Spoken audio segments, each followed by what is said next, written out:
তখন ওনাকে আবার রিমান্ডে নিয়েছেন, নেওয়ার পরে উনি স্বীকার করছে যে না, আমি হাতুড়ার হার্ড ডিস্কটা এই খালে ফালাই রেখে গেছে। আবার কালকে যখন সাংবাদিক আসছে, প্রশাসন আসছে, সাংবাদিকের কাছে উনি ব্রিফিংও দিচ্ছে।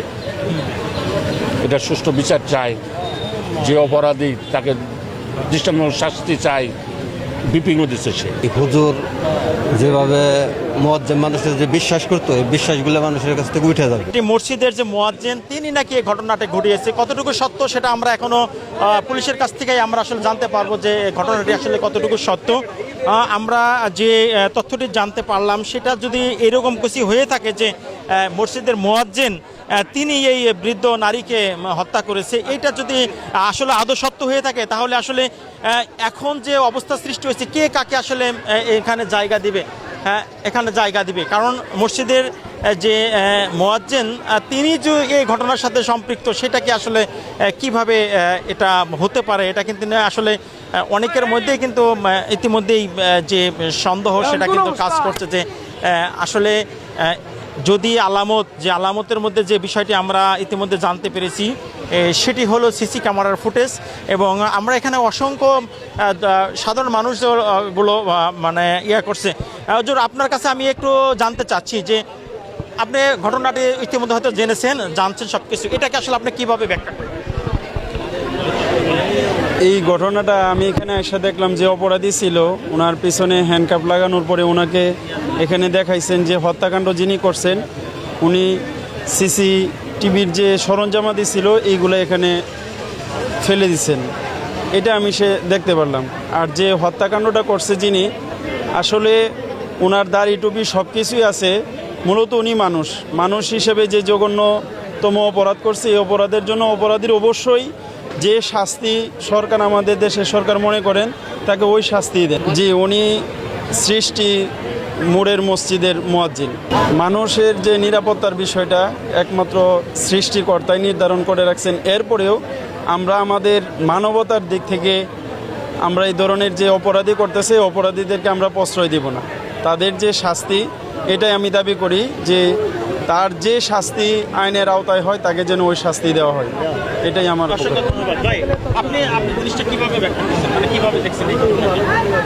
আসলে দেশ এটার বিচার হওয়া উচিত মনে করি। যেভাবে যে হত্যা করেছে এই হুজুর, যেভাবে মুয়াজ্জিন মানুষের যে বিশ্বাস করতো, এই বিশ্বাসগুলো মানুষের কাছ থেকে উঠে যাবে। তার সাথে সে বলে চাও খাওয়াইছে, আমি শুনলাম যতটুকু চাও খাওয়াইছে, বিভিন্ন সময়ে বিভিন্ন সহযোগিতা হুজুরে করছে, সেই হুজুরই তাকে মেরে ফেলছে। কোন স্বার্থের জন্য মারতে পারে, মানে এটা কি মনে হয়? এটা কি কোনো অর্থনৈতিক কোনো স্বার্থ না আসলে আদার্স অন্য কোনো কিছু? আদার্স যে অনেকে টাকা পয়সা হয়তো বা স্বর্ণ অলঙ্কার নেওয়ার জন্য হয়তো মারছে, এরকম কিছু হতে পারে। দেশের ভাষা তো বলতে পারলাম না, সেটা বলতে পারে। আসলে পুলিশ ইনভেস্টিগেশন করছে, পুলিশে ইনভেস্টিগেশন করার পরেই কিন্তু আসলে তথ্যটা বের হয়ে আসবে যে আসলে প্রকৃত সত্যটা আসলে এখানে কি।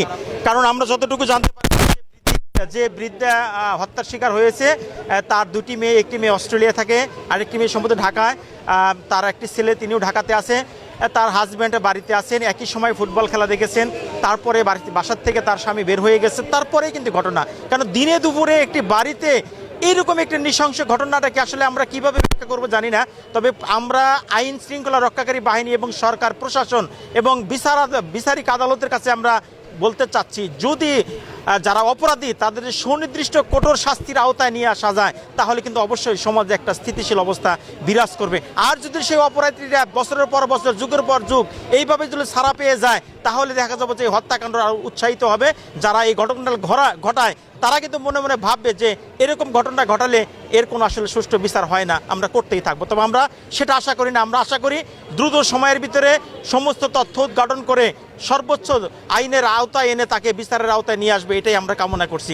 কাকা, আপনি একটু জানতে চাচ্ছি আপনার কাছে যে আপনার বাহিরের লোক, আপনি একটু বলেন তো যে কি ঘটনাটা আসলে এরকম ঘটনার পিছনে হওয়ার কারণটা কি মনে করেন? এটার কারণ ঘটনা আমরা কিছু বলতে পারবো না। আমি ওনার আত্মীয়, ওনার বড় বোন জামাই আমি। ও মানে যে বৃদ্ধা হত্যা হয়েছে তার বোন জামাই? বড় বোন জামাই আমি। একটু বলেন তো। এখানে আমরা কিছু বলতে পারবো না। ওর হাজব্যান্ড একজন পশু ডাক্তার, সে দৌলতপুর চলে গেছে সকাল 9টায়।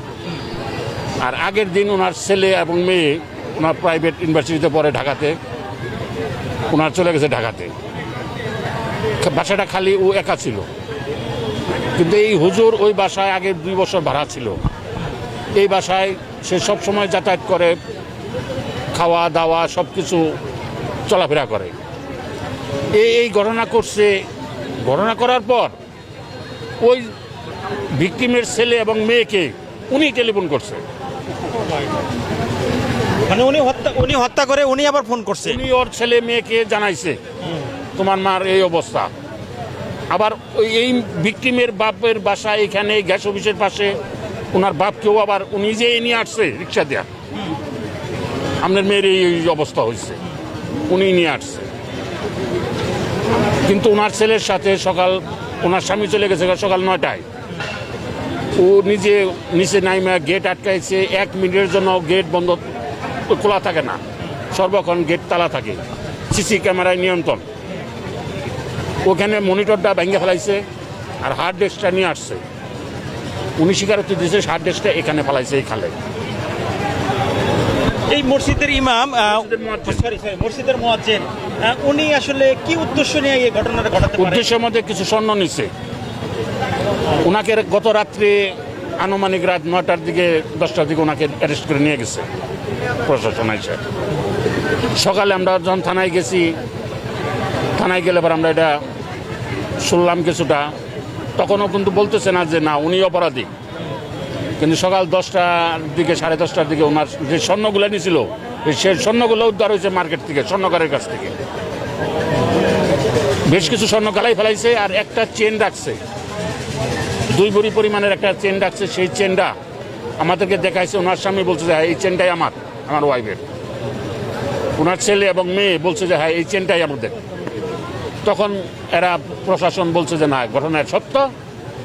তখন ওনাকে আবার রিমান্ডে নিয়েছেন। নেওয়ার পরে উনি স্বীকার করছে যে না আমি হাতুড়ার হার্ড ডিস্কটা এই খালে ফালাই রেখে গেছে। কারণ সেটা উদ্ধারের জন্য এরা আসছে। এই যে তিনি বর্ণনা দিলেন স্বর্ণের জন্য, টাকার জন্য, এইটাই কি তার মনে হয় যে এইটাই কি তার মূল উদ্দেশ্য ছিল হত্যাকাণ্ডের নাকি আসলে? কিন্তু মূল সমস্যা হয়েছে ওই বাসায় প্রবেশ করার পরে আমার শালিকা সে চা খায় না। ওনার হাজব্যান্ড চলে গেছে, ছেলে মেয়ে ঢাকা, তাহলে চা খাওয়ার মতো তো কোনো ব্যক্তি নাই। ওনার কিচেনের মধ্যে 2টা কাপের মধ্যে চা খাইছে, সেটা আলামত পাওয়া গেছে। একটা গ্লাসের মধ্যে পানি, 4 ট্রে প্লাস ওই বিস্কিট।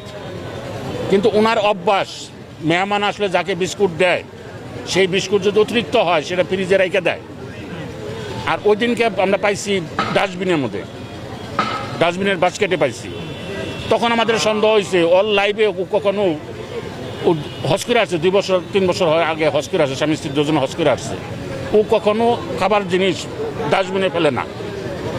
আর যখন বিস্কুট ডাস্টবিনে ফালানো গেছে এবং 2টা কাপের মধ্যে চা খাইছে, গ্লাসের মধ্যে পানি খাইছে, এই আলামত দেখে আমরা সন্দেহ করছি আপন কেউ, পরিচিত সুপরিচিত কেউ আসছে এই বাসায়। এই মুয়াজ্জিনের এই বাসার সাথে যোগাযোগ কি ছিল? মানে যোগাযোগ 2010 সাল থেকে। ওর ছোট যে 2 বাচ্চা, এই 2 বাচ্চাকে কায়দা সিবেরা থেকে কোরআন শরীফ বন্ধ পড়াইছে। ওর স্বামীকেও পড়াইছে। এই বাসায় যাতায়াত, এই মসজিদে মুয়াজ্জিনি করে, এইখানে ওর বাসায় সর্বক্ষণ যাতায়াত করে। আবার ওই বাসায় 2 বছর ভাড়াও ছিল। এই সূত্রে ওই বাসায় সবসময় যাতায়াত করে। এবং যে কোনো উৎসবে হোক, সে প্রথম গেস্ট, সে যা কিছুই হোক প্রথম মেহমান সে, এরকম তাদের সাথে গভীর সম্পর্ক।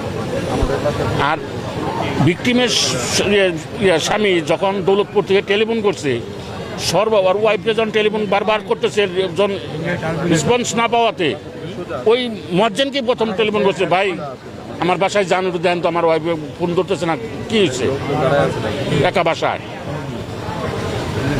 আবার উনি ওর সাথে ওর স্বামী কথা বলছে, উনি আবার এই ঘটনা ঘটাইয়া ওনার ছেলেকে এবং মেয়েকে উনি জানাইছে টেলিফোন করে। এই মুয়াজ্জিন যে উনি হত্যা করে আবার উনি টেলিফোন করে তার সন্তানদেরকে জানালেন, এতে কি উনি দায় মুক্তি হওয়ার জন্য যাকে সন্দেহ না করে এরকম কিছুর জন্য? আবার কালকে যখন সাংবাদিক আসছে প্রশাসন আসছে, সাংবাদিকদের কাছে উনি বিপিংও দিচ্ছে। এটা সুষ্ঠু বিচার চাই, যে অপরাধী তাকে দৃষ্টান্তমূলক শাস্তি চাই, বিপিংও দিচ্ছে। সে ভালো শাস্তি চাচ্ছে। ভালো শাস্তি। পরে যখন রাত্রে যখন ওরা অ্যারেস্ট করে নিয়ে যায়, তখন পুলিশরা আসছে, আইসা ওর রুমের সাথে একজন আছে, খাদিম আছে মসজিদের, রুমে থাকে।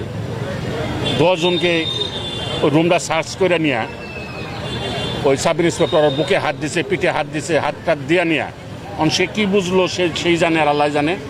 তখন ওর হাতের মধ্যে হাত দিয়ে প্যাচ দিয়ে কয়, হুজুর চলেন যাই, একটু থানায় যাই, এটা দরকার আছে। এই যে নিয়ে গেল। আমরা যখন সকাল 10টায় থানায় গেছি, আমাদের টেলিফোন করেছে সকাল 10টায় থানায় আসবে। আমরা চলে গেছি, ভিকটিমের স্বামী, ছেলে, মেয়ে, ওর ভাই সিঙ্গাপুর থেকে আছে, তাকে নিয়ে গেছে, আমরা গেছি। ওখানে যাওয়ার পর ওখানে একটা এপারে হয়েছে, সেটা আমাদের তার সই নিচ্ছে। ওখানে যাই না আমরা 10টা সাড়ে 10টা 11টার দিকে, তখন আমরা স্বর্ণ পাইলাম। তোমাদেরকে স্বর্ণ দেখাইলো যে এই স্বর্ণটা, এই চেনটাকে আপনাদের কিনা। একজন স্বর্ণকারের সহদরে অ্যারেস্ট করে নিয়ে আসছে। চেনটা দিকে ওনার স্বামী শনাক্ত করছে যে হ্যাঁ, এই চেনটাই আমার ওয়াইফের। তখন ওসি বলছে যে আপনারা মুখ খুললেন না, আপনারা বাসায় যায় কারোর বললেন না, আপনারা যতটুকু জানলেন এটুকুই থাক, আমরা পুরোপুরি উদ্ঘাটন করার পরে আপনারা এগুলো প্রকাশ করবেন। এছাড়া স্বর্ণ উদ্ধার করছে এটা আপনার কিছু কারোর কাছে বলবেন না, আমরা বাসায় এসেও বলি নাই। এই যে তাৎক্ষণিক হত্যা, তাৎক্ষণিক চুরি, স্বর্ণ নিয়ে যাওয়া, আবার এই স্বর্ণ খুব দ্রুত সময়ের ভিতরে বিক্রি করা, এবং স্বর্ণ ব্যবসায়ীরা যে এই সমস্ত মানুষের স্বর্ণ কিনে নিয়ে যায়, আমার তো মনে হয় যে তারাও এই অপরাধীর সাথে সম্পর্ক মনে হয়। হয়তো তারা এরকম ভাবে কিনে, সুলভ মূল্যে কিনে। হ্যাঁ, এই জিনিসগুলো তো সুলভ মূল্য কিনে, এটা হয়তো হয়েছে তা, কিন্তু এদের সোর্স, এদের প্রশাসন, এরা যায় নিয়ে ঠিকই তাকে সহ নিয়ে আসছে থানায়। ওখানে আমাদের যে স্বর্ণ দেখাইছে চেনটা ভিকটিমের, তার স্বামী শনাক্ত করছে যে এই চেনটাই আমার। এরকম ঘটনায় সমাজের মধ্যে আসলে কতটুকু অবক্ষয় দেখা দেয় যে একজন মুয়াজ্জিনকেও বিশ্বাস করা যাচ্ছে না, একজন আত্মীয়কেও তাকেও বিশ্বাস করা যাচ্ছে না।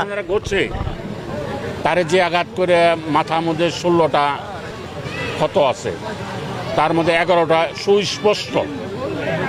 গত রাত্রে যখন আমরা করছি, পোস্টমর্টম করাইছি, ডাক্তার নিজে বলছে, আমার কাছে সরাসরি বলছে, ওনার মাথায় হাতুড়ের আঘাত আছে। কোনো ধারালো অস্ত্র দেয় ওনারে আঘাত করে নাই, হাতুড়ি আঘাত আছে, কোনো ধারালো ছুরির দ্বারা কোনো আঘাত করে নাই। 11টা সুস্পষ্ট আঘাত আছে উপরে থেকে ভিতর পর্যন্ত, এবং খুলিটাকে মাথা থেকে ডিসকানেক্ট করে ফেলাইছে, শুধু চামড়া আটকায় রাখছে। শুধু উপরটা চামড়া আছে, কিন্তু ভিতরে আসলে জয়েন্ট নাই। সে বলছে যে এটা নর্মাল আঘাত না, এটা হাতুড়ির আঘাত। উনি তাই স্বীকার করছে, একটা হাতুড়ি আর ওই যে হার্ড ডিস্কটা এই খালে ফেলে রাখছে। কি চাচ্ছেন এখন আপনারা? আমরা চাচ্ছি তার দৃষ্টান্তমূলক শাস্তি, যে এই যে কাজ করলো এইটার দিকে যেন আরও 10টা সতর্ক হয়, যে এই ধরনের কাজ যেন আর কারণ না হয়। আমাদের যে ক্ষতিটা হয়েছে এই ক্ষতির জন্য আর কারণ না হয়। এছাড়া আমাদের বলার কিছুই নাই। আমরা আসলে এই ঘটনা আমরা হতভম্ব, পুরা ফ্যামিলি। আমার প্রায় 60 বছর বয়স, আমার ফ্যামিলি, আত্মীয় স্বজন আজও পর্যন্ত এই ধরনের কোনো ঘটনার সম্মুখীন হই নাই, এটাই সর্বপ্রথম। প্রিয় দর্শক, পৃথিবীতে কাকে বিশ্বাস করবেন? এই বিশ্বাসের জায়গাটা আসলে কোথায়? কাকে আপনি বিশ্বাস করবেন? কার উপর বিশ্বাস স্থাপন করে আপনি কার উপর নির্ভরশীল হবেন?